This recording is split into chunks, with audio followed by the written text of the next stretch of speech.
This video is presented by Gyan Plant. चलिए दोस्तों, आज हम भारतीय इतिहास का एक ऐसा रहस्य उद्घाटन करने जा रहे हैं जो हमसे पहले छुपाया गया है।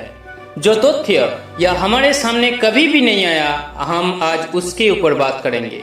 लेकिन इसके साथ साथ एक रिक्वेस्ट है कि हमारा रहस्यमय कहानी को पूरा देखना होगा। अच्छा लगे तो एक लाइक, एक प्यारा सा कमेंट और चैनल को सब्सक्राइब कर देना। चलिए दोस्तों, हम इसके बारे में गहराई से चर्चा करते हैं। दोस्तों, हम हमारे भारतवर्ष का प्राचीन इतिहास के ऊपर चर्चा करेंगे और इसके साथ साथ हम ये भी चर्चा करेंगे कि हमारे इतिहास को कैसे और किस तरह से छुपाया गया है। इस रहस्यमय कहानी से आप जान पाएंगे कि असली भारतीय कौन थे। इसके साथ साथ आप जान पाएंगे कि आर्यन कहां से आए हैं। आर्य पहले से हमारे देश में रहते थे या बाहर से आए हैं। क्या इसका पीछे का पूरा इतिहास।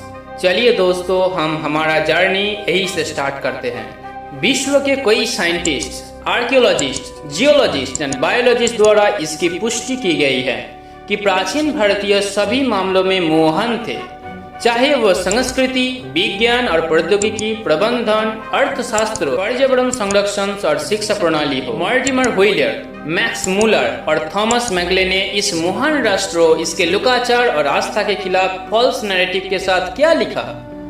आइए हम इसके बारे में गहराई से बात करते हैं। इस पूरी तरह से प्लान किए गई कहानी का उद्देश्य भारतीयों के मन में अंग्रेजी की एक अच्छी छवि बनाना है। 200 वर्ष में उन्होंने जो किया वह 4500 साल पहले आर्यों से अलग नहीं था। इस प्रकार नकली आर्य आक्रमण और प्रभाषण सिद्धांत का निर्माण हुआ। तथाकथित इंडोलॉजिस्ट ने लिखा कि आर्य मध्य एशिया, यूरोप और कुछ अन्य स्थानों से आए थे। हालांकि कोई भी आर्यों की सटीक उत्पत्ति नहीं लिख सका। इस सिद्धांत को ठोस सबूतों के साथ समर्पित नहीं किया गया था। यह भारतीयों के बीच में भ्रम पैदा करने के लिए महज एक दिखावा था।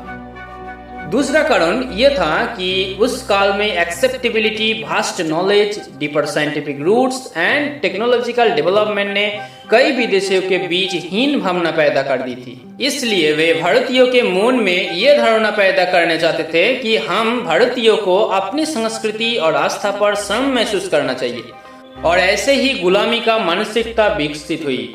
विभिन्न शोध कार्यों तथा आधुनिक विज्ञान एवं पद्धति की तकनीकों के प्रयोग से ये सिद्ध हो चुका है कि आर्यों की उत्पत्ति भारत की धरती से हुई है तथा आर्यों एवं द्राविड़ में कई अंतर नहीं थे।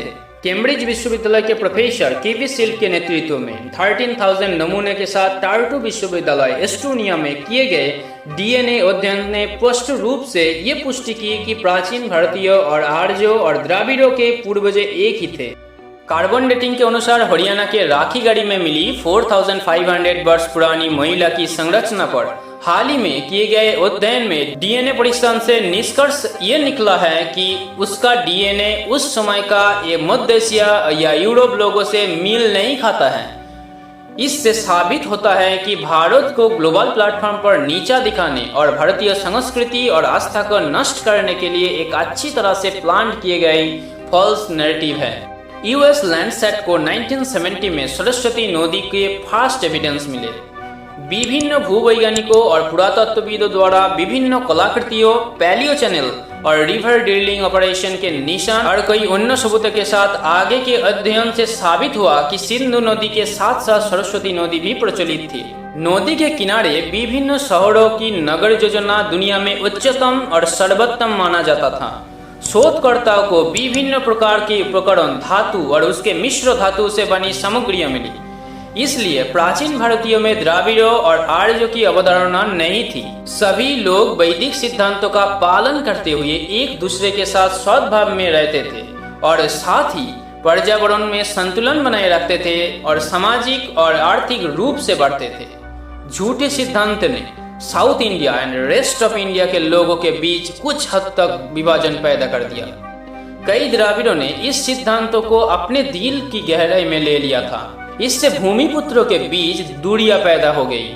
जो बुद्धिजीवी उस सिद्धांत पर विश्वास करते हैं उन्हें गंभीरता से आत्मनिरीक्षण और उसके वैज्ञानिक पहलुओं का अध्ययन कर और भारतीय समुदाय के बीच नफरत फैलाने से रोकने की जरूरत है। हमें मुख्य रूप से जाति के आधार पर पैदा हुए सभी मतभेद को दूर करने के लिए अपनी महान विरासत और अतीत को सही तरह से जानना बहुत जरूरत है और गौरव को वापस लाने और इस धरती पर हर जीवित प्राणी को उत्थान के लिए आध्यात्मिक, सामाजिक और आर्थिक रूप से दुनिया का नेतृत्व करने के लिए एकजुट होना होगा।